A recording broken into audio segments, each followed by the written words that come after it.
Assalamualaikum warahmatullahi wabarakatuh. Hai teman-teman, semoga dalam keadaan sehat.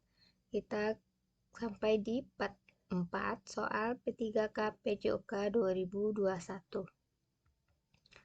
31. Seorang siswa diminta untuk mengidentifikasi masalah yang mereka hadapi.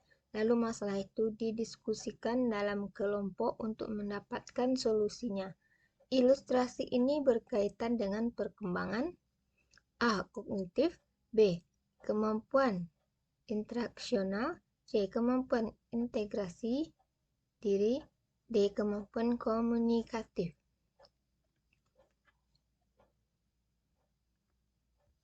Jawaban A. Kemampuan kognitif.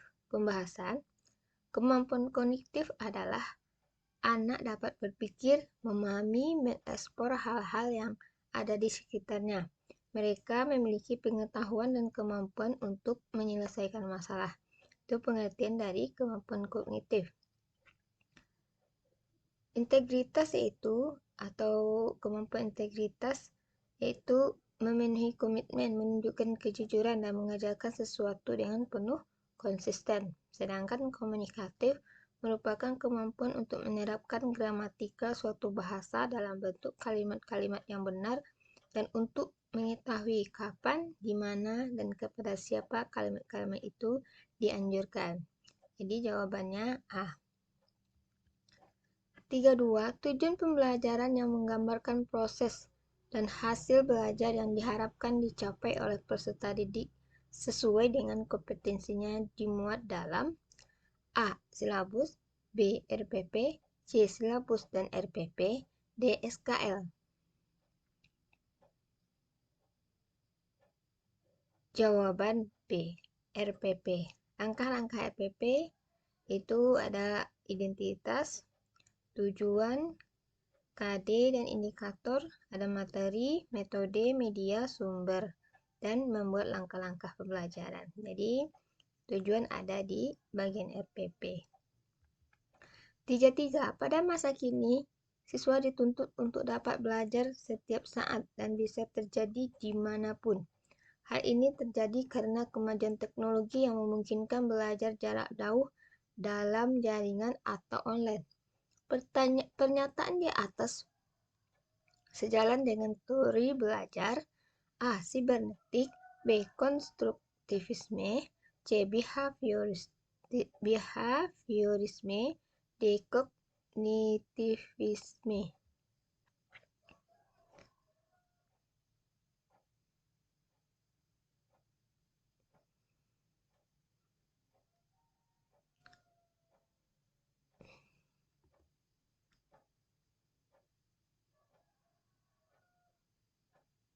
Jawaban A. Sibernetik.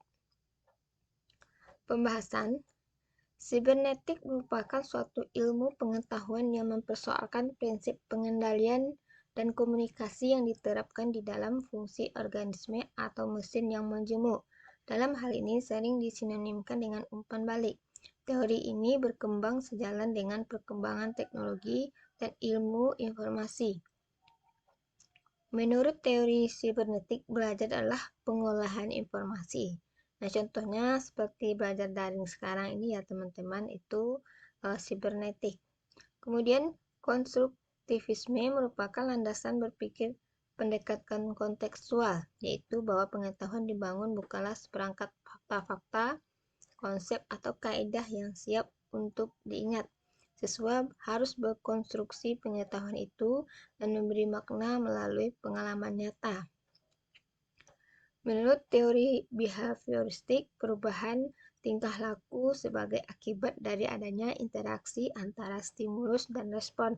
Dengan kata lain, belajar merupakan bentuk perubahan yang dialami siswa dalam hal kemampuannya untuk bertingkah laku dengan cara yang baru sebagai hasil interaksi stimulus dan respon.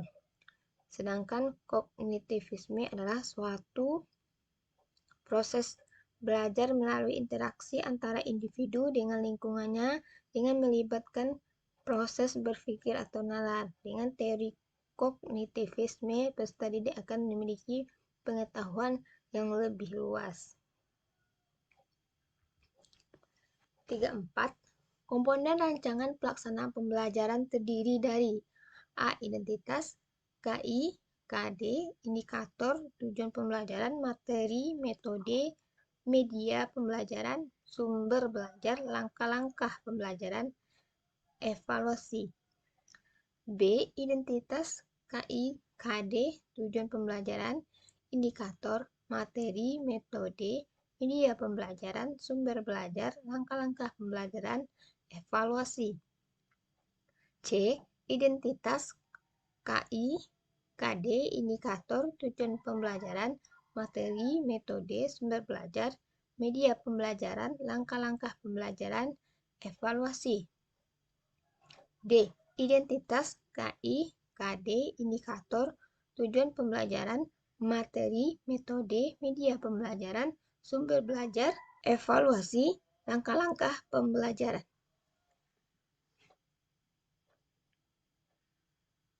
Jawaban A. Identitas, kompetensi inti, kompetensi dasar, indikator, tujuan pembelajaran, materi, metode, media pembelajaran, sumber belajar, langkah-langkah pembelajaran, dan evaluasi. Pembahasan ini contoh dari susunan RPP. Ada satuan pendidikan yaitu identitas sampai alokasi waktu, KI, KD, dan indikator. Kemudian tujuan pembelajaran, ada materi, metode, media, alat, dan sumber belajar. Kemudian langkah-langkah terdiri dari 3, pendahuluan, inti, penutup. Kemudian yang terakhir adalah penilaian. 35. Salah satu prinsip dalam penyusunan RPP adalah A. Materi atau bahan ajar berbasis kompetensi. B. Pembelajaran dirancang dengan berpusat pada peserta didik. C. RPP bersumber dari silabus. D. Alokasi waktu sesuai dengan jadwal atau setiap satuan pendidikan.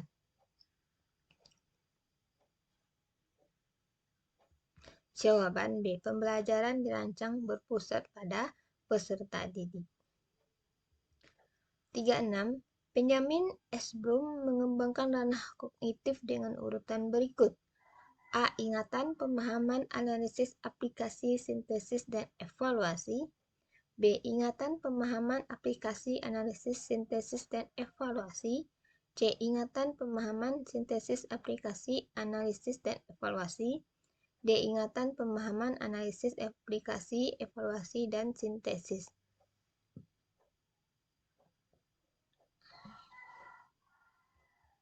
Jawaban B. Ingatan, pemahaman, aplikasi, analisis, sintesis, dan evaluasi. Jadi, untuk pembahasan C1 yaitu ada pengetahuan, C2 pemahaman, C3 penerapan, C4 analisis, C5 sintesis, C6 evaluasi. 37. Model pembelajaran mempunyai keunggulan antara lain berpikir dan bertindak kreatif, memecahkan masalah yang dihadapi secara realistis, merangsang perkembangan kemajuan berpikir siswa untuk menyelesaikan masalah yang dihadapi dengan tepat adalah A. Role playing, B. Inquiry, C. Problem solving, D. Picture and picture.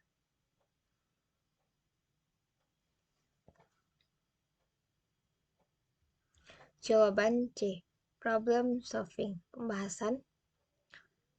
Metode pemecahan masalah atau problem solving adalah penggunaan metode dalam kegiatan pembelajaran dengan jalan melatih anak menghadapi berbagai masalah, baik itu masalah perorangan maupun kelompok, untuk dipecahkan sendiri atau secara bersama-sama. Inquiry yaitu proses pembelajaran yang didasarkan pada pencapaian dan penemuan melalui proses berpikir secara sistematis. Pengetahuan bukanlah sejumlah fakta hasil dari mengingat, akan tetapi hasil dari proses menemukan sendiri. Sedangkan model pembelajaran bermain peran atau role playing merupakan salah satu model pembelajaran sosial, yaitu satu model pembelajaran dengan menugaskan siswa untuk memerankan suatu tokoh yang ada dalam materi atau peristiwa yang diungkapkan dalam bentuk cerita sederhana. 38. Memodifikasi permainan sepak bola untuk kegiatan peserta didik putri agar bisa melakukan kegiatan secara efektif adalah dengan A. Memperbaiki lapangan sesuai standar, B. Memperbesar lapangan, C. Memperkecil ukuran lapangan, D. Membiarkan lapangan sebagaimana adanya.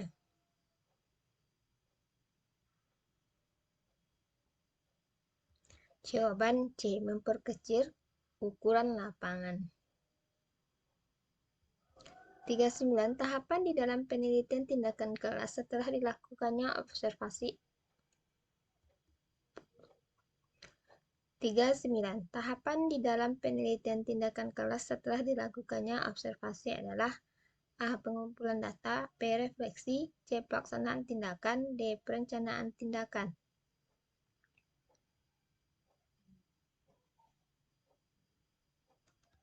Jawaban B. Refleksi. Ada 4 pokok dalam penelitian tindakan kelas, yaitu ada perencanaan, ada aksi atau tindakan, ada observasi, dan ada refleksi. 40. Lingkungan pengetahuan sosiologi olahraga mencakup A. Diferensiasi sosial, potensi sosial, intensitas sosial. B. Kompetensi sosial, pemahaman sosial, integrasi sosial. C. Struktur sosial, integrasi sosial, kompetensi sosial. D. Struktur sosial, diferensiasi sosial, dan integrasi sosial.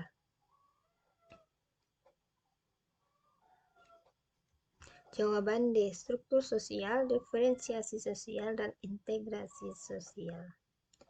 Demikian teman-teman untuk part 4 ini. Kita sambung ke part 5.